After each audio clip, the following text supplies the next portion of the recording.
சுவாமி, உங்களுக்கு திருப்பணி செய்யும் தொண்டனை சோதித்து பார்ப்பதே உங்களுக்கு விளையாட்டா? பாவம், நீலனின் நிலையை நினைத்தால் எனக்கு வேதனையாக இருக்கிறது. சோழன் மீண்டும் கொடுத்த திருமங்கை நாட்டையும் இழந்து கையில் உள்ள பொருளெல்லாம் தீர்ந்து தெருவில் நிற்கும் நிலைக்கு வந்துவிட்டான்.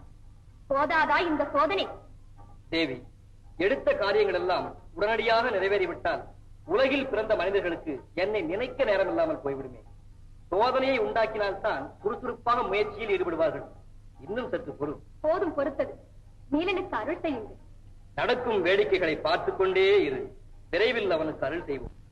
ஐயா, நாட்டைகளுக்கு பொருளை எல்லாம் இழந்து தாங்கள் இந்த நிலைமைக்கு வந்து விட்டதை நினைக்கும் போது எங்களுக்கு எல்லாம் பெருத்த வேதனையை தருகிறது. என்னை பற்றி கவலைப்பட வேண்டாம். அரைகுறையாக நிற்கும் ஆலய திருப்பணி முடிந்தால் போதும். அதற்கு பெருமனது செய்து தங்களால் முடிந்த பொருளுதவியை செய்யும். ஐயோ, பொருளுதவியா? அதுதானே கஷ்டமான காரியம்.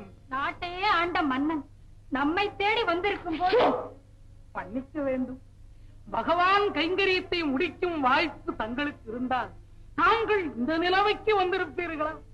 அந்த பாக்கியம் தங்களுக்கு இல்லை. வீணாக எங்களை சிரமப்படுத்தாதீர்கள்.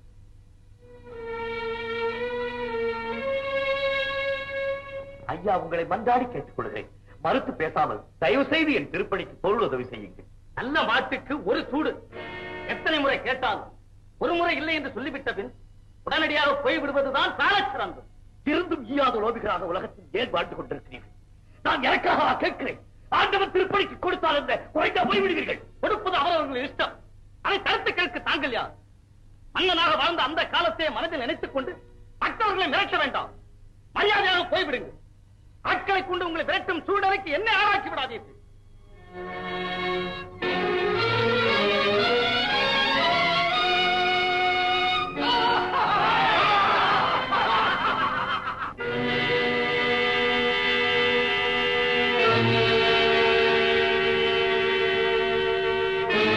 ஆட்டுக்கிட்டியா? எங்க போற? எந்த ஊர் உனக்கு? தானே எல்லாம் இழந்து விட்ட ஒரு ஏழை மனிதன் ஐயா நான். ஏழையா? உன் கையில மடியில ஒண்ணும் பொருள் கிடையாதா? இருந்தது ஒரு காலத்து. பயப்படாதே. உங்ககிட்ட இருக்கிற பொருள்களை எல்லாம் எங்ககிட்ட கொடுத்துரு. ஓ, நீங்கள் எல்லாம் கொள்ளையடிப்பவர்களா? அதை புரிஞ்சுக்க இவ்வளவு நாளியாச்சா? இந்த கொடூரமான கொள்ளை தொழிலை செய்துதான் நீங்கள் பிழைக்க வேண்டுமா? அதை ஏன் கேட்கிற? இப்படி திருட்டு தொழிலை செய்யறதுனாலதான் நாங்க அற வைத்து கஞ்சியாவது குடிக்க முடியுது. நீங்கள் எல்லாம் நாட்டிலே நல்லவர்களாக வாழ முயற்சி செய்யக்கூடாதா? போய்யா, இந்த ஊராண்ட திருமங்க மன்னரே கடவுளுக்கு நல்ல காரியம் செய்யணும்னு நினைச்சு கையில இருக்கிற பொருளை எல்லாம் செலவழிச்சிட்டு இப்ப நடுத்தருவில் நிக்கிறாராம். நல்லவனா வாழ்ந்தா ஒண்ணும் நடக்காதியா? கொள்ளை அடிக்கணும், அப்பத்தான் ஜீவிக்க முடியும். என்ன தத்துவம் ஐயா இது? சரி, உங்ககிட்ட என்ன இருக்கு? அதை எடு முதல்ல. என்னிடம் ஒன்றுமில்லை. இதோ நான் இருக்கிறேன். வேண்டுமென்றால் என்னை எடுத்துச் செல்லுங்கள். பொண்ணை எடுத்துக்கிட்டு போய் நாங்க என்னையா பண்ண போறோம்? நீ ஆள் வார்த்தை சாட்டமா தானே இருக்கிற. திருடு, கொள்ளையடி, அப்பத்தான் இந்த உலகத்துல சுலபமா ஜீவிக்க முடியும். வா, தாங்கடா. திருடு, கொள்ளையடி, அப்பத்தான் இந்த உலகத்துல சுலபமா ஜீவிக்க முடியும். திருடு, கொள்ளையடி. குமுதவல்லி, குமுதவல்லி, ஒரு நற்செய்தி. என்ன சுவாமி? அறகுறையாக விட்டிருக்கும் அரங்கன் கோவில் மதிச்சுவத்தை கட்டி முடிப்பதற்கு ஒரு வழி கண்டுபிடித்து விட்டேன். என்ன வழி? குறுக்கு வழி. என்ன சொல்கிறீர்கள்? கொள்ளையடிக்கப் போகிறேன் குமுதவல்லி, கொள்ளையடிக்கப் போகிறேன். சுவாமி, நல்ல முறையில் சென்று பலரிடம் பொருள் கேட்டேன். என்னை நையாண்டி செய்தனர். வீடு வீடாக சென்று யாசகம் கேட்டேன். வெளியே விரட்டினார்கள். அதன் விளைவு திருடித்தான் அந்த திருப்பணியை பூர்த்தி செய்வது என்ற முடிவுக்கு வந்து விட்டேன். சுவாமி, என்ன பாவத்தை செய்தோமோ? எடுத்த காரியத்தை முடிக்க முடியாமல் நாட்டை இழந்து கையில் இருந்த பொருளை எல்லாம் இழந்து இந்த நிலைக்கு வந்து விட்டோம். இது போதாதா சுவாமி? திருட்டு தொழில் வேறு செய்து தீராத பாவத்தை சுமக்க வேண்டுமா? தடுத்து பேசியில் மனதை மாற்றி விடாதே. எத்தனை பாவங்களை சுமக்க வேண்டி வந்தாலும் பாதகமில்லை. எடுத்த கோவில் திருப்பணியை முடித்தே தீர்வேன். படை தளபதியாக இருந்து பல கொலைகளை செய்தீர்கள். இப்பொழுது கொள்ளையடிக்கவும் துணிந்து விட்டீர்கள்.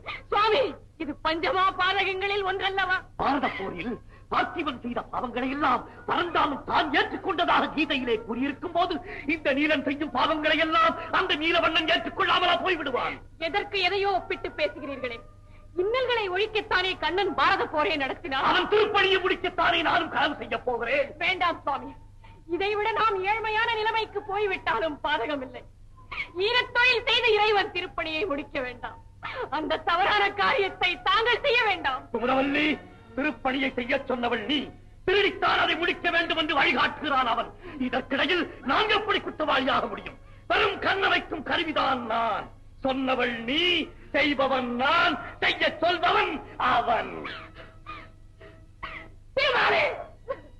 உனக்கு தொண்டு செய்ய சொன்னதற்காகவா எனக்கும் என் கணவருக்கும் இந்த நிலையை உண்டாக்கிவிட்டார்? வேண்டாம் இந்த விளையாட்டு. அவருக்கு நல்லறிவை கொடு, எங்களுக்கு நல்வழியை காட்டு.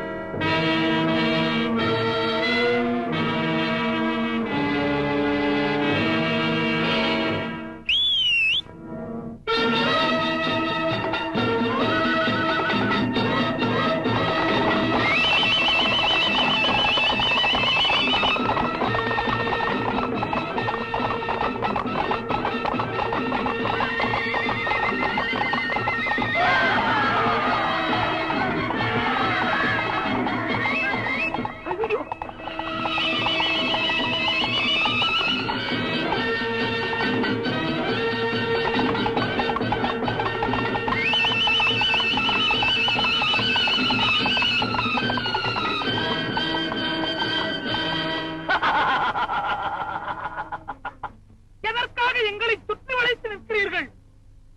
சொல்லாமலே நாங்கள் யார் என்று உங்களுக்கு புரியவில்லை. ஒன்றும் புரியவில்லையே. உருவங்களை எல்லாம் பார்த்தால் பயங்கரமா இருக்கிறதே. தேவைக்கு அதிகமாக சேர்த்துக் கொண்டு தற்காரியங்களுக்கு செலவிடாத உங்களை போன்ற தீயவர்களின் செல்வங்களை கொள்ளையடிக்க வந்திருக்கும் கூட்டத்தினர் நாங்கள். ஐயோ, கொள்ளை கூட்டமா? ஆம், நல்லவர்க்கு நண்பர்கள், தீயவர்க்கு திருடர்கள். ஐயா, ஏதோ எங்களால் ஆன சிறு உதவியை செய்து விடுகிறோம். எங்கள் பொருள்களை ஒன்றும் செய்யாமல் விட்டு விடுங்கள். உதவி என்று கேட்டவர்க்கு ஒழுங்காக கொடுத்தீர்களா? விரட்டினீர்களே, அதன் பலனை இப்போது அனுபவியுங்கள். கடவுளே, எங்களை நீதான் காப்பாற்ற வேண்டும். கடவுள் உங்களை படைத்த அதே கடவுள் தான் எங்களையும் படைத்திருக்கிறார். இந்த வணிகர்களை மட்டும் உயிரோடு விட்டு விடுங்கள். இவர்கள் கொண்டு வந்த பொருளை ஒன்று விடாமல் எடுத்துச் செல்லுங்கள்.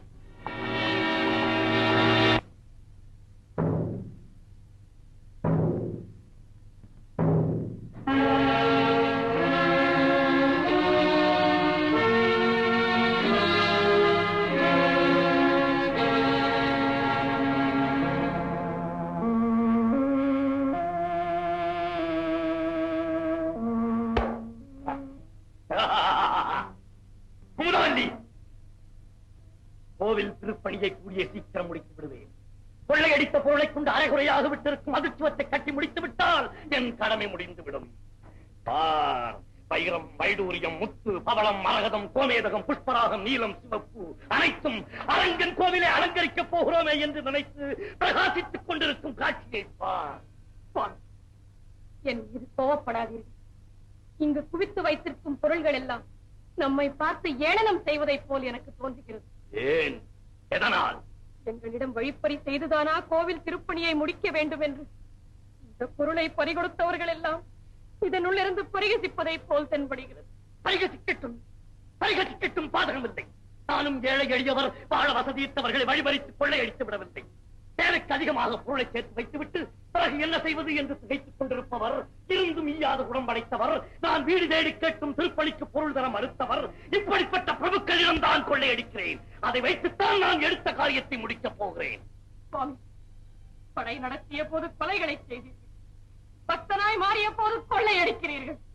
இந்த இரண்டு பாவச் செயல்களும் உங்கள் வருங்கால வரலாற்றிலே இடம் பெறாமல் போய்விடுமா? எத்தனை பாவங்களை என் மேல் சுமத்தினாலும் சரி, எடுத்த திருப்பணியை முடித்தான் நீலன் என்று என் சரித்திரத்தில் இறுதியில் ஒருவர் இடம் பெறாமலா போய்விடும்? உங்கள் விளக்கமே எனக்கு விசித்திரமாக இருக்கிறது. படை நடத்தும் தளபதியாகவே வாழ்நாளை கழித்திருப்பேன். பெருமாளுக்கு சேவை செய்யும் தொண்டனாக என் உள்ளத்தை மாற்றியது நீதானே. இத்தனைக்கும் காரணம் நீதானே. உண்மைதான், அதை மறுக்கவில்லை. ஆனால் கடவுள் தொழிலை செய்துதான் கடவுளுக்கு சேவை செய்ய வேண்டும் என்று நான் சொல்லவில்லை. பைத்தியக்காரி, நம் உள்ளத்திலே குடிகொண்டிருக்கிறானே கண்ணன், அவனும் கள்வன். அவனுக்கு சேவை செய்யும் இந்த தொண்டனும் கள்வன். ஓ,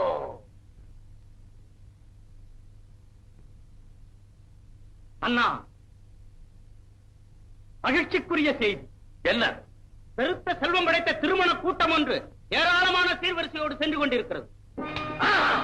கோவில் திருப்பணி முடிந்து விட்டது என்று எண்ணிக்கொள்ளுங்கள். புறப்படுங்கள்.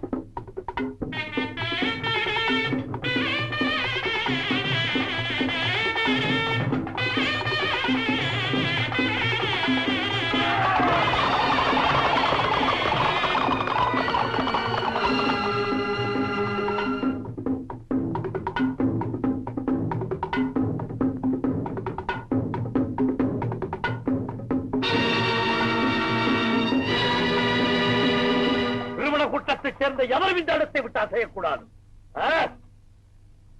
மாப்பிள்ளை அவர்களே, என்ன பார்க்கிறீர்கள்? பலமுறை உங்களை பார்த்த முகம் போல் தென்படுகிறதே என்று யோசிக்கிறேன். உறவாடி தப்பித்துக் கொள்ளலாம் என்ற உத்தேசமோ? சரியான ஜாலக்காரர். ஐயா, உண்மையிலேயே இவர் ஜாலக்காரர் மட்டுமல்ல, கள்ளம், கபடம், மாயம் எல்லாம் கற்றவர். தாய் அனைத்தும் செல்லாது என்னிடம்.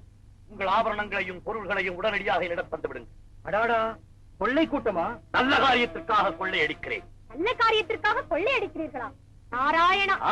அவன் கோவில் திருப்பணியை முடிக்கத்தான் கொள்ளையடிக்கிறேன். கொள்ளையடித்த பொருளை கொண்டு கோவில் திருப்பணியை முடிக்கப் போகிறீர்களா? பெரும் பாவம் அல்லவா? பாவ புண்ணியத்தை பற்றி கவலையே இல்லை. எடுத்த காரியத்தை முடித்தே தீர வேண்டும். கரட்டுங்கள் ஆபரணங்களை. சுவாமி, கடவுள் திருப்பணிக்காக பயன்படுத்தும். பாவம், படுத்து விடுவோம். நல்ல பெண். இதோ கம்பளம். நேரத்துக்கு கலத்தாமல் எல்லோருடைய ஆபரணங்களை இதில் போடுங்கள்.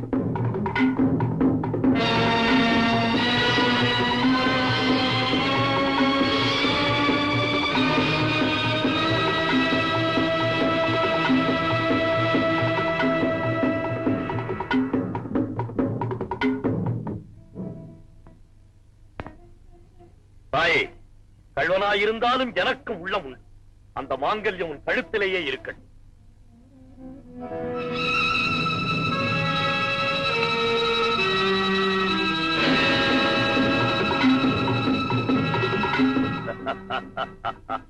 நானே கள்வன், என்னிடமே கள்ளத்தனமா? என்ன? காலிலே ஆழி மின்னுகிறதே, கழட்ட மனம் வரவில்லையோ? அதை மட்டும் என்னால் கழட்டவே முடியவில்லை. நான் கழட்டுகிறேன்.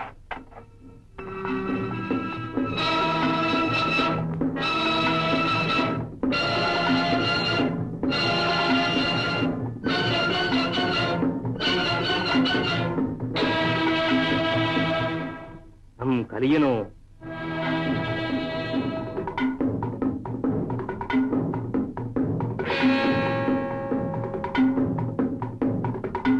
என்ன பார்க்கிறீர்கள்?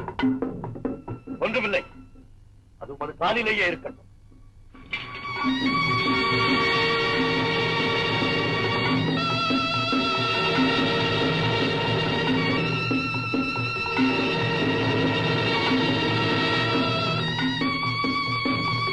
ஐயா, என்ன சிந்தனை?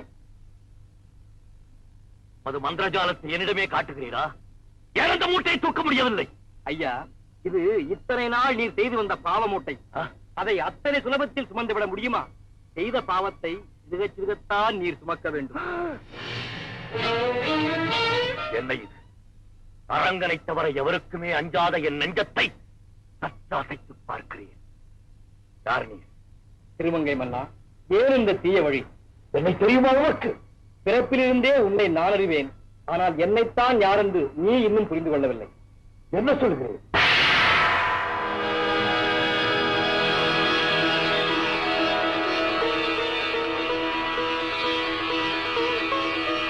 திருமகளே, பெருமாளே, என் உள்ளத்தை கொள்ளை கொண்ட பெருமாளே, உன்னிடமா நான் கொள்ளையடித்தேன்.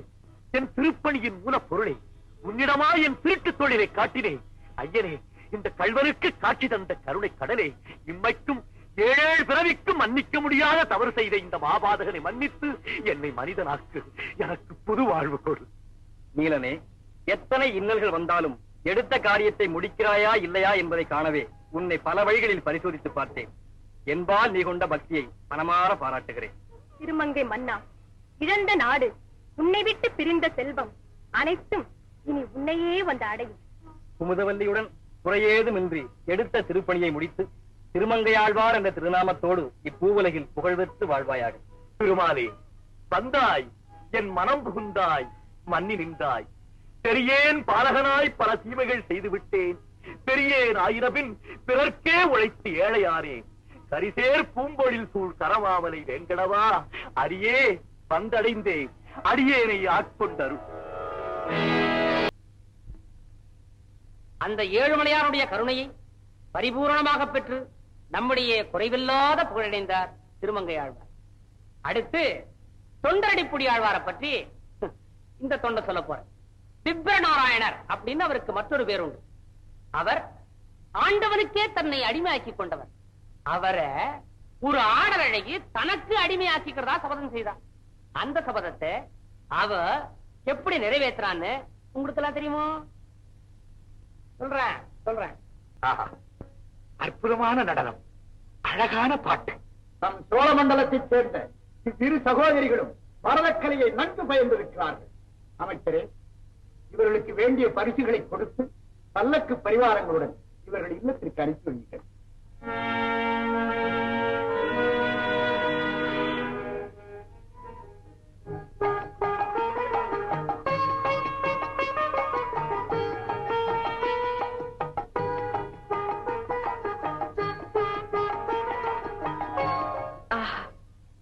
என்ன அழகான நந்தவனம்! இதற்குள் அமைந்திருக்கும் அந்த ஆசிரமத்தில் யார் இருக்கிறார்கள்? இந்த இடத்தை பார்த்ததுமே இங்கு சிறிது நாழிகை இருந்துவிட்டு செல்ல வேண்டும் என்று என் மனதுக்கு தோன்றுகிறது. மக்களின் மனதையெல்லாம் கவர்ந்து அவர்களின் மரியாதைக்கும் மதிப்புக்கும் உரிய மகான் ஒருவர் இங்கு வாழ்ந்து வருகிறார். யார் அந்த மகான்? திருமாலவன் மலரடிக்கு சேவை செய்ய தன்னையே அர்ப்பணித்துக் கொண்ட ஒரு பெரும் மேதை. அந்த மேதையின் பெயர் விப்ரநாராயணர். விவேகத்தின் எல்லையை கடந்தவர்.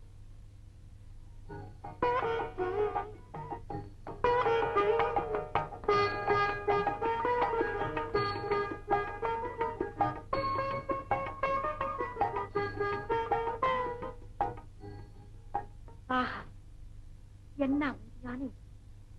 மலர்களின் மனம் என் மனத்தை கவருகிறது. இவருக்கு திருமணமாகிவிட்டதோ? என்னடி இது பைத்தியக்காரத்தனமான கேள்வி? அவர் ஒரு துறவி. கொஞ்சம் மலர்களையாவது பறித்துக் கொள்ளட்டுமா? கூடாது. இறைவன் மலரடிக்கு சூட்டுவதற்காக அவர் பாதுகாத்து வைத்திருப்பார். இந்த மலர்களை நாம் பறிக்க கூடாது. இறைவனுக்கே நம்மை நாம் அர்ப்பணித்துக் கொண்டு அவருக்காகவே ஆடுகிறோம். நமக்கில்லாத உரிமை வேறு யாருக்கு? இவர்கள் ஆண்டவனை பாடி போற்றுகிறார்கள், நாம் ஆடி பாராட்டுகிறோம்.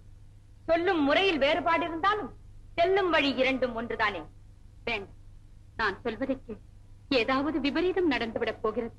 ஒன்றும் நடக்காதே, நீ சும்மா இரு.